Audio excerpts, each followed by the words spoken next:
Deməli dostlar, indiki dərsimiz rather və if only'dir. Bu çox istifadə olunan və çox da vacib olan, sizin danışığınızı peşəkarlaşdıran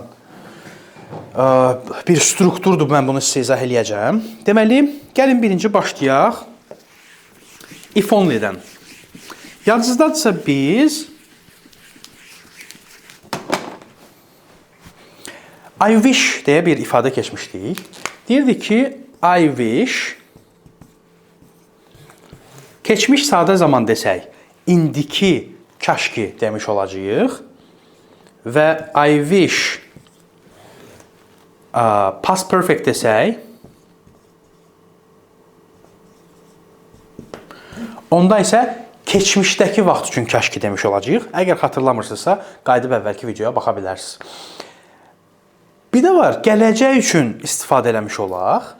If only elə bir fürsət yaradır ki bizə, biz bunu həm keçmiş üçün, həm gələcək üçün, həm də indiki zaman üçün istifadə eləyə bilirik.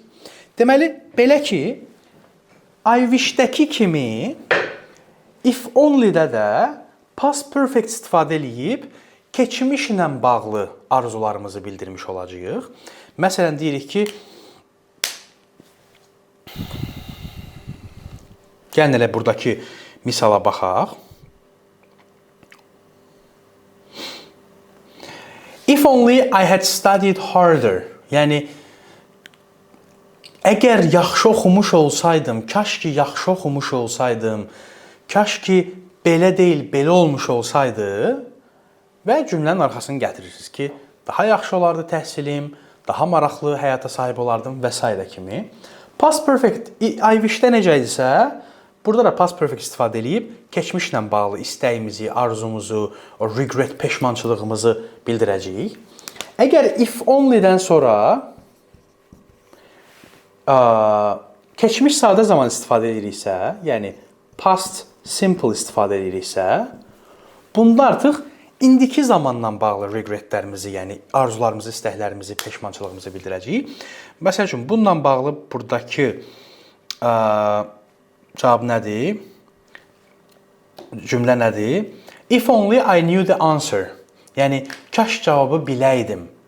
Yəni, indiki zamanda deyirsiniz ki, kaş bilərdim cavabı, sənə deyərdim, amma çox təəssüf ki, bilmirəm. Bir də var, gələcək üçün istifadə edədiyimiz. Burada artıq if only və would istifadə eləyəcəyik. Bununla bağlı isə burada verdiyim misal odur ki, if only it would stop raining. Yəni, kaş ki dayansa, inşallah ki bir növ dayansa, bu inşallah tam demək deyil. Yəni, inşallah biraz dinə bağlanmış peydir. If only, yəni, əgər o vaxt ki dayansa, yəni, ümid edirəm ki dayanar və dayansa gedəcəyik. If only it would stop raining. Would istifadə eləyəcəyik gələcək zamanın kaşkisi üçün. Bu if only ilə bağlı 3 zamanda keçmiş, indiki və gələcək zamanda olan istifadələridir. Bir də bizim rather var bu dərsimizdə. Rather isə elə bir mövzudur ki, elə bir bizə köməkçidir ki, bizim danışığımıza. Biz normalda nəyisə seçim eləyəndə, nəyisə üstün tutanda başqa bir şeydən prefer istifadə edirik. Deyirik ki, məsələn, I prefer this one instead of this. Yəni, mən bunun əvəzində bunu üstün tuturam. Would-la istifadə edib rather-ı biz bu prefer sözünü əvəz eləyəcəyik. I would rather this one instead of this deyəcəyik. Would rather-la prefer-ın fərqi ondadır ki, siz would rather deyəndə artıq to istifadə eləməyəcəksiniz. I prefer to go to Istanbul, amma would rather deyəndə I would rather go to Istanbul demiş olacaqsınız. Rather özü özlüyündə dansa, əgər şəkilçi olaraq qeyd ediriksə, ondansa, bundansa kimi tərcümə eləmiş olacaq Azərbaycan dilinə. Bu deməkdir ki, məsələn, deyirəm ki, I prefer to go to Istanbul rather than USA. Məsələn, ora getməkdənsə İstanbula getməyi, Amerikaya getməkdənsə İstanbula getməyi üstün tuturam. Bu rather ifadəsi would-la bir yerdə istifadə olunanda cümlənin əvvəlində gəlib və üstün tutmaq mənasında olur. Amma rather öz-özlüyündə nədənsə bu birisi, yəni A-dansa B şəklində bir şeyləri müqayisə eləmək üçün, hansını daha çox üstün tutduğunuzu göstərmək üçün istifadə edirsiniz. Aşağıdakı misallardan daha yaxşı şəkildə başa düşə bilərsiniz əslində. Mən yenə oradan bir neçə misalı sizin diqqətinizə çatdıracağam. Məsələn, I would rather stay at home. Bax, I would rather to stay at home demirik. I would rather stay at home than go to the party. Yəni artıq rather istifadə elədiksə, ikinci tərəfdə rather than deməyəcəyik.